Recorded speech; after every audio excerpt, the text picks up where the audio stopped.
প্রিয় ফরম্যাটে টাইগাররা আবার 10 নম্বর 27 বিশ্বকাপে সরাসরি খেলা যাবে কি, কঠিন সে উত্তর। বিপিএল নিয়ে আবার নতুন রং, বিসিবির লিগ্যাল নোটিসের তথ্য সত্য নয় বলছে চিটাগং। এএফসি চ্যালেঞ্জ লিগের মিশনে ভিন্ন দুই দেশের নামছে আবাহনী বসুন্ধরা, প্রথম থেকেই কাজটা চ্যালেঞ্জে ভরা। নারী এশিয়ান কাপের প্রস্তুতি হবে জাপানে, স্বপ্ন এবার আফিদারা যেন বিশ্বকাপের টিকিট আনে। সুতোয় ঝুলছে বাংলাদেশের 2027 ওয়ানডে বিশ্বকাপে সরাসরি খেলার ভাগ্য। র্যাঙ্কিংয়ে থাকতে হবে অন্তত 8 নম্বরে, সেখানে আরও এক দফা টাইগারদের র্যাঙ্কিং নেমে গেছে 9 থেকে 10 নম্বরে। হাতে যে সময় আর ম্যাচ বাকি, তাতে চ্যালেঞ্জ বাড়ছে মেহেদী মিরাজ বাহিনীর সামনে। ওয়ানডে বিশ্বকাপে বাংলাদেশের সমীকরণের বিস্তারিত। রসিকেরা বলে বাংলাদেশ ক্রিকেটের ফ্যান ফলোয়ারদের হৃদরোগের ওষুধ খাওয়া উচিত অন্তত দুবেলা, কারণ অল দ্য টাইম তারা থাকে থ্রিলার সিনেমার উপর। জেতা ম্যাচ হেরে যাওয়া কিংবা হারতে থাকা কোনো লড়াইয়ে মোড় ঘোরানোর যথেষ্ট রসদ আছে এই দলটার মধ্যে। সেই বাংলাদেশ ফ্যান বেজ এবার তৈরি হচ্ছে এক দীর্ঘমেয়াদী সুপার ডুপার থ্রিলারের জন্য। 2027 বিশ্বকাপে মেহেদী হাসান মিরাজের দল সরাসরি কোয়ালিফাই করবে কিনা তা নিশ্চিতভাবে জানতে এখন থেকেই অপেক্ষা করতে হচ্ছে একই বছরের 31 মার্চ পর্যন্ত। কারণ আইসিসি নতুন একটা খবর দিয়েছে, বাংলাদেশকে র্যাঙ্কিংয়ে 10 নম্বরে ঠেলে 9 উঠেছে ওয়েস্ট ইন্ডিজ। মাঝের দেড় যুগ ওয়ানডেতে যে টাইগাররা এক অঙ্কের ঘরে ছিল, তাদের সর্বনাশটা আসলে করেছে পাকিস্তান। ক্যারিবিয়ানদের কাছে হেরে তারা নেমে গেছে 5-এ, শ্রীলঙ্কা চলে গেছে 4-এ, আর 77 রেটিং নিয়ে দেয়ালে পিঠ থেকে যাওয়া পজিশন 9 থেকে বাংলাদেশ গেছে 10-এ। এর সাথে 2027 বিশ্বকাপের কি সম্পর্ক সেটাই এবার ব্যাখ্যা করা যাক। নিয়ম বলছে হোম টিম হিসেবে সাউথ আফ্রিকা আর জিম্বাবুয়ে 14 দলের এই আসর খেলতে পারবে সরাসরি। এর বাইরে 8 দল আসবে টপ র্যাঙ্কিং থেকে, মানে 31 মার্চ 2027-এর আগ পর্যন্ত সেরা 8 দল। বাকি 4 দল আইসিসি সিলেক্ট করবে তাদের গ্লোবাল কোয়ালিফায়ার থেকে। সাউথ আফ্রিকা আর জিম্বাবুয়ের সাথে এবার আয়োজক হিসেবে প্রথমবার নামিবিয়াও আছে বটে, তবে আইসিসির ফুল মেম্বার না হওয়ায় হোস্ট হয়েও তাদের আসতে হবে কোয়ালিফায়ার বাধা টপকেই। সেটা না পারলে হোস্ট হয়েও খেলতে পারবে না নামিবিয়া, নিয়মই বটে। কিন্তু বাংলাদেশের কি হবে? টাইগাররা তো এখন সেরা 8-এর চেয়েও 2 ধাপ পেছনে। এই অঙ্কের খেলায় বাংলাদেশের জন্য ত্রাতার ভূমিকায় সাউথ আফ্রিকা, তারা একই সাথে হোস্ট, আবার আছে সুপার 8-এও। ডেডলাইনের আগ পর্যন্ত প্রত্যাশা ওই আশেপাশেই থাকবে প্রোটিয়ারা। সেক্ষেত্রে র্যাঙ্কিংয়ে 9 থাকলেও সরাসরি খেলা যাবে 2027 ওয়ার্ল্ড কাপ।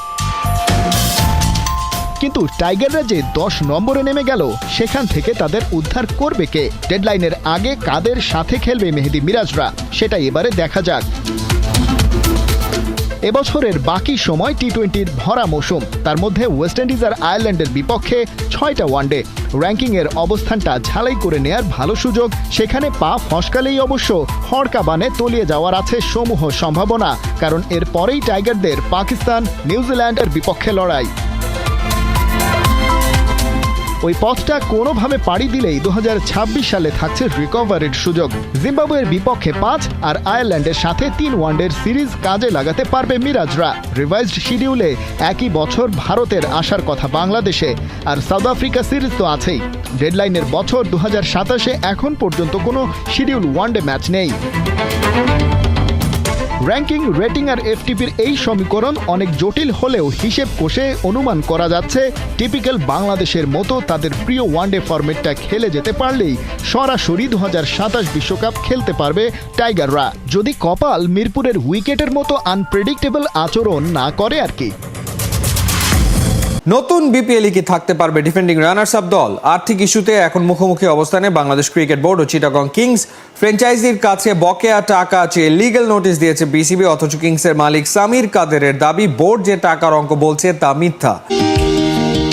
কানাডিয়ান মডেল ইয়াশা সাগরকে হোস্ট বানিয়ে ব্র্যান্ড অ্যাম্বাসেডর হিসেবে বুম বুম শাহিদ আফ্রিদিকে এনে গেল বিপিএল এর শুরুর দিকে বেশ আলোড়নই তোলে চিটাগং কিংস। অথচ শেষ ভাগে যে বিতর্ক আর সমালোচনা শুরু হয় তা আর থামার নয়। পেমেন্ট না পাওয়ার অভিযোগ তুলেছিলেন ইয়াশা এবং আফ্রিদি দুজনেই। স্যাটিসফাইড হতে না পারায় দেরি করে পেমেন্ট দিয়েছিলেন পারভেজ ইমনকে। কোচ শন টেইট এখনও প্রায় ৪৫ লাখ টাকা পান। ঢাকা ও সিলেটের টিম হোটেলেও বকেয়া রয়ে গেছে। হাজারটা অভিযোগ চিটাগং কিংসের বিপক্ষে। কিংসের মালিক দায় চাপাচ্ছে এবং চেয়ে আছে বিসিবির দিকে। তার ভাবনা, প্রাইজ মানি এবং রেভিনিউ শেয়ার থেকেই চিটাগংয়ের বকেয়া পরিশোধ করে দেবে ক্রিকেট বোর্ড। এই পেমেন্টসগুলো, এই বিলসগুলো, যেটা আমি শুরুতেই বলেছি, ফেব্রুয়ারি মাসে আমরা বোর্ডে এগুলো ফরওয়ার্ড করেছি। বোর্ড পেমেন্টস করা শুরু করেছে, বোর্ডের মতো পেমেন্টসগুলো করা শুরু করে। তারা করতো, আমাদেরকে ইনফর্ম করতো দুভাগেই হয়েছে এটা, করতো, ইনফর্ম করতো। এই লাস্ট ভাগে এখন আপনি যেগুলো বলছেন, এগুলো আমাকে এখন ইনফর্মই করা হয়নি। 2012-13 বিপিএল এর প্রথম 2 আসরেও ঠিকঠাক পেমেন্ট দেয়নি চিটাগং কিংস। 14 সালেই বিষয়টা কোর্টে ওঠে।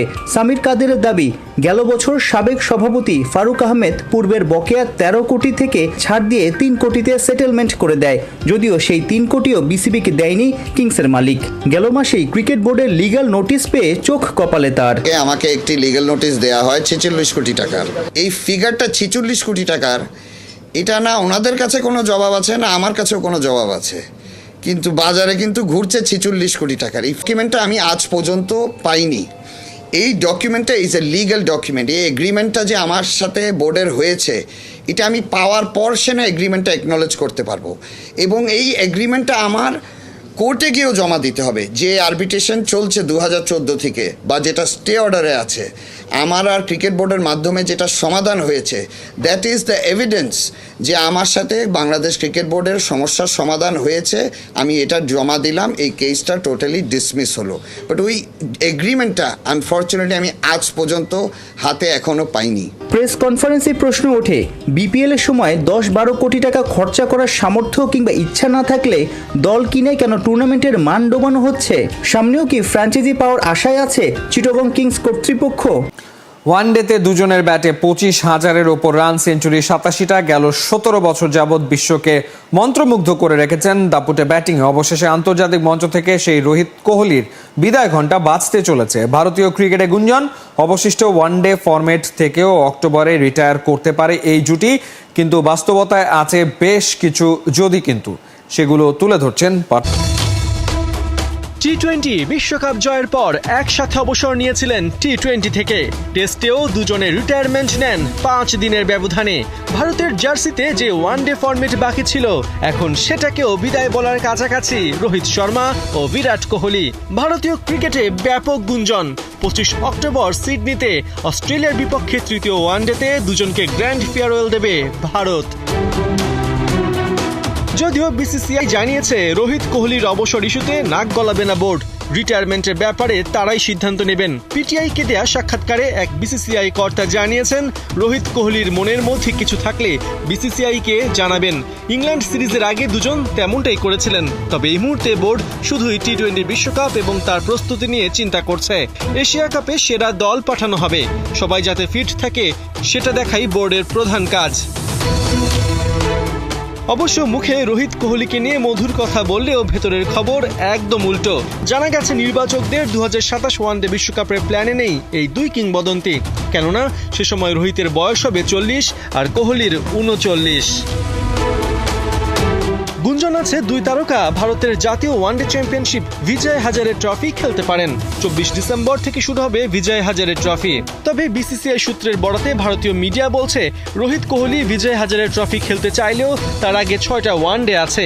অস্ট্রেলিয়া ও দক্ষিণ আফ্রিকা সিরিজের মাঝে দক্ষিণ আফ্রিকা এ দলের সিরিজ আছে ভারত এ দলের সঙ্গে। প্রশ্ন হলো, এই জুটি এ দলের ম্যাচগুলো খেলতে চায় কিনা।